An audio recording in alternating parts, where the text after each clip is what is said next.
হ্যাঁ রে, তোর শাশুড়ি আর বড় যা রান্না করছে আর তুই বসে আছিস।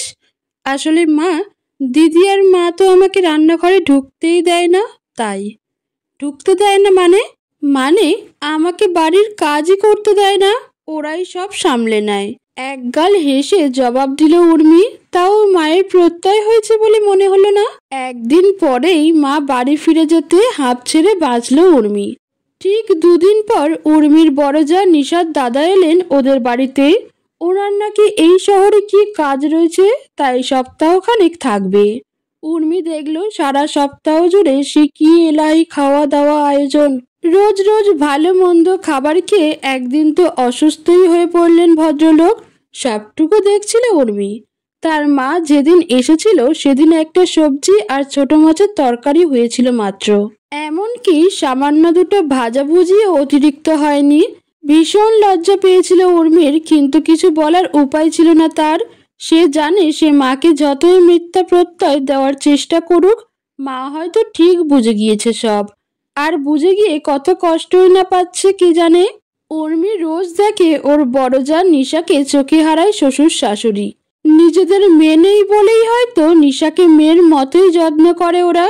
কিন্তু উর্মির সে ভাগ্য কোথায়? রোজ নির্জন দুপুরে উর্মি যখন ঘরে একলা থাকে, তখন সে ভাবে এই বিয়েটা করে সে কি কোনো ভুল করেছে। কিন্তু তার অপরাধটা কি? গ্র্যাজুয়েশন করতে করতেই কম্পিউটার কোর্স করতে ভর্তি হয়েছিল উর্মি। সেখানেই আলাপ হয় সৌজন্যের সঙ্গে। প্রথমে বন্ধুত্ব, তারপর ক্রমশ সম্পর্ক প্রণয়ে পৌঁছায়। দুজনের মধ্যে এত মিল ছিল যে বন্ধুরা ইয়ার্কি করে বলতো একেবারে যেন হরপার্বতী। বছর দুয়েক পরে সম্পর্কে সেই কলেজ বেলার উন্মাদন হারিয়ে গেলেও ভালোবাসায় আঁচড় পড়েনি একটুও। বরং যত দিন গিয়েছে সম্পর্ক আরো দৃঢ় হয়েছে। যখন উর্মির বাবার অসুখ, তখন সৌজন্য বলিষ্ঠ হাতে উর্মিকে সামলেছে। এমনকি উর্মির বাবার মৃত্যুর সময়ও সৌজন্য উর্মির পাশে থাকতে ভোলেনি। এদিকে চাকরির চেষ্টা করেও ব্যর্থ সৌজন্য যখন তিলে তিলে হতাশার দিকে চলে যাচ্ছিল, তখন শুধুমাত্র উর্মি তার মনটাকে বুঝে তার পাশে থেকেছে। হতাশার কটাক্ষের ভিড়ে উর্মির সঙ্গেই সৌজন্যকে বেঁচে থাকার প্রেরণা জুগিয়েছে সেই সময়। উর্মির সাহচর্য তাকে বিশ্বাস করিয়েছে যে চেষ্টা করলে একদিন সফলতা ঠিক আসবে। তাই চাকরি পেয়েই সৌজন্য চেয়েছিল উর্মিকে সম্পূর্ণ নিজের করে নিতে। প্রথম যেদিন সৌজন্য অফিসে যায়, সেদিন অফিস থেকে ফিরেই সে উর্মিকে বিয়ের জন্য প্রপোজ করেছিল। উর্মির চোখে জল এসে গিয়েছিল। তাদের সম্পর্ক যখন নতুন, তখন একদিন উর্মি কথায় কথায় সৌজন্যকে জিজ্ঞেস করেছিল, চাকরি পাওয়ার পর প্রথম কোন কাজটা করবি? সৌজন্য অপ্রত্যাশিতভাবে উত্তর দিয়েছিল, তোকে বিয়ের জন্য প্রপোজ করব। সৌজন্য যে এত বছর পরও সেটা মনে রাখবে ভাবেনি উর্মি, কিন্তু সৌজন্য কথা রেখেছিল। এরপরেও এই মানুষটাকে ছেড়ে থাকা যায়? তাদের সম্পর্কের কথা শুনে উর্মির পরিবার থেকে আপত্তি না থাকলেও বাদ সেধেছিল সৌজন্যের পরিবার। সৌজন্যরা ব্রাহ্মণ আর উর্মিরা অন্য জাত। এই ছিল উর্মির অপরাধ, এই হলো উর্মির অপরাধ। সৌজন্যের পরিবার কিছুতেই বিয়ে দিতে রাজি হয়নি, কিন্তু সৌজন্যও ছিল নিজের সিদ্ধান্তে অনড়। উর্মির মা সেই সময় উর্মিকে বলেছিল এই অপমানের বিয়ে না করতে, কিন্তু সৌজন্যকে ছেড়ে থাকার কথা ভেবেই বুক কেঁপে উঠেছিল উর্মির। তার মনে হয়েছিল সৌজন্যকে ছেড়ে সে হয়তো মরেই যাবে। সৌজন্য বলেছিল সে চেষ্টা করছে বাড়িতে বোঝানোর, তাকে সময় দিতে, আর বাড়িতে নেহাত না বুঝলে তারা নিজেরাই বিয়ে করে নেবে। কিন্তু এই প্রস্তাবে বেঁকে সেধেছিলেন উর্মির মা। তিনি বলেছিলেন সৌজন্যের পরিবারের সম্মতি ব্যতীত এ বিয়ে হলে তিনিও আর ওদের মুখদর্শন করবেন না। তবে যাই হোক, ব্যাপারটা আর এতদূর গড়ায়নি। অনেক লড়াইয়ের পর সৌজন্যের পরিবার মেনে নিয়েছিল তাদের সম্পর্কটা। আজও সেই লড়াই করা দিনগুলোর যন্ত্রণাটা ভুলতে পারেনি উর্মি। বিয়ের সময় সে ভেবেছিল এবার সবটুকু ভুলে যাবে, সে সব তিক্ততা ভুলে সংসার করবে মন দিয়ে। কিন্তু ভাগ্যের ইচ্ছা ছিল কিছুটা অন্যরকম। ভাগ্য উর্মিকে কিছুতেই ভুলতে দেয়নি। বিয়ের অল্প দিনের মধ্যেই উর্মি বুঝেছিল সৌজন্যের পরিবারের লোক ছেলের জেদের কাছে নতি স্বীকার করেছে মাত্র, তাকে মেনে নেয়নি। তাই এই বাড়ির ঠাকুরঘর থেকে শুরু করে রান্নাঘর অবধি উর্মির প্রবেশ নিষেধ। একই বাড়িতে থেকেও উর্মি যেন একটা বিচ্ছিন্ন দ্বীপ। অথচ সৌজন্য থাকলে এদের ব্যবহারই পাল্টে যায়। সৌজন্য কিছুই টের পায় না। উর্মিও অভিযোগ করে না, নিজের ভেতরেই ক্ষত বিক্ষত। একই বাড়িতে দুই যা, অথচ দুজনের প্রতি ব্যবহার কতটা আলাদা। এই পক্ষপাত উর্মিকে কষ্ট দেয়, কিন্তু সে প্রতিবাদ করতে পারে না, কারণ এই পক্ষপাতের প্রতিবাদ হয় না। সে যদি প্রতিবাদ করতে যায় তবে সমাধান হয়তো একটাই বেরিয়ে আসবে, তাকে আর সৌজন্যকে আলাদা হয়ে যেতে হবে। কিন্তু উর্মি সংসার ভাঙতে শেখেনি, সে চায় না আলাদা হতে। সে বোঝে এই সমস্যার সমাধান গলা তুলে প্রতিবাদ করা হবে না।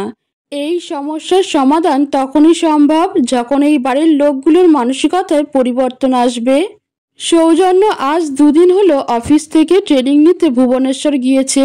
এদিকে আজ নিশার ভাইজির জন্মদিন উপলক্ষে উর্মির ভাসুরা নিশার বাপের বাড়িতে গিয়েছে। বাড়িটা আজ যেন অনেক ফাঁকা ফাঁকা লাগছে। সকাল থেকেই মন খারাপের মেঘ ঘিরে রয়েছে উর্মিকে।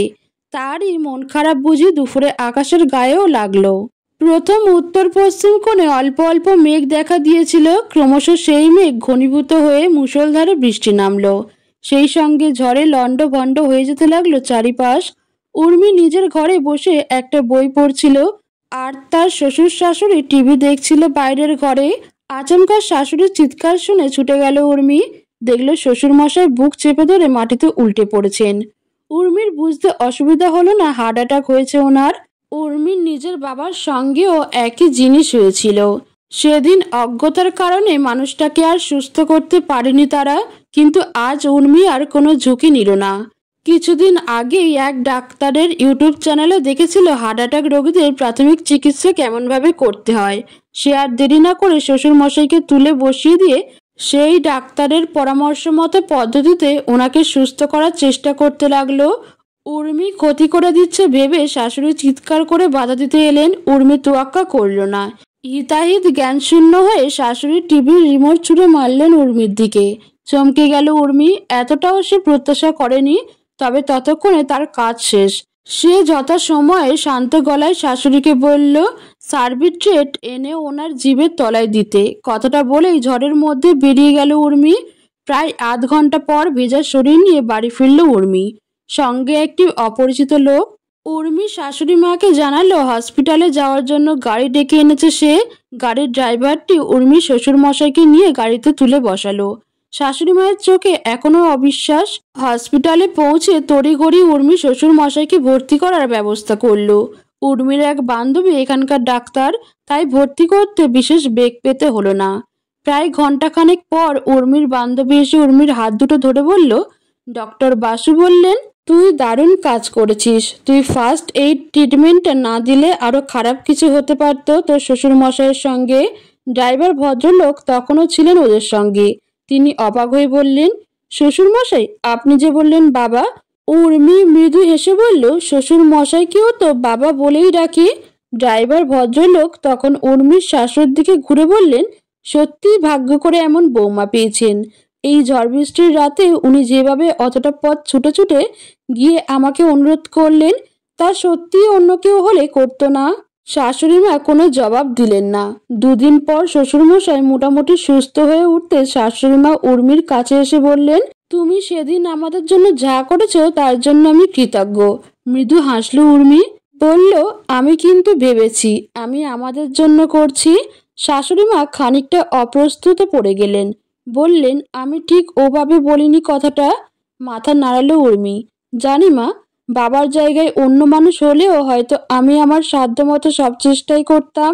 আসলে আমার মা বাবা আমাকে সব দিন শিখিয়ে এসেছেন মানুষকে মনুষ্যত্বের জন্য সম্মান করতে, কোনো জাতপাত ধর্ম এসবের ভিত্তিতে নয়। উর্মির কথা শুনে একটা ঢোক গিললেন শাশুড়ি মা। তারপর বললেন, আমি তোমার বাবার কাছে যাব, তুমি রান্নাটা দেখে নিও। কথাটা বলেই বেরিয়ে গেলেন ভদ্রমহিলা। নিজের মনেই মৃদু হাসলো উর্মি। অর্থহীন পক্ষপাতের দেওয়াল আস্তে আস্তে ভাঙতে শুরু করেছে। তবে পুরোটা ভেঙে পড়তে সময় লাগবে। সে লাগুক, ততদিন ধৈর্য ধরে নিজের এই অপ্রত্যক্ষ প্রতিবাদ চালিয়ে যাবে উর্মি।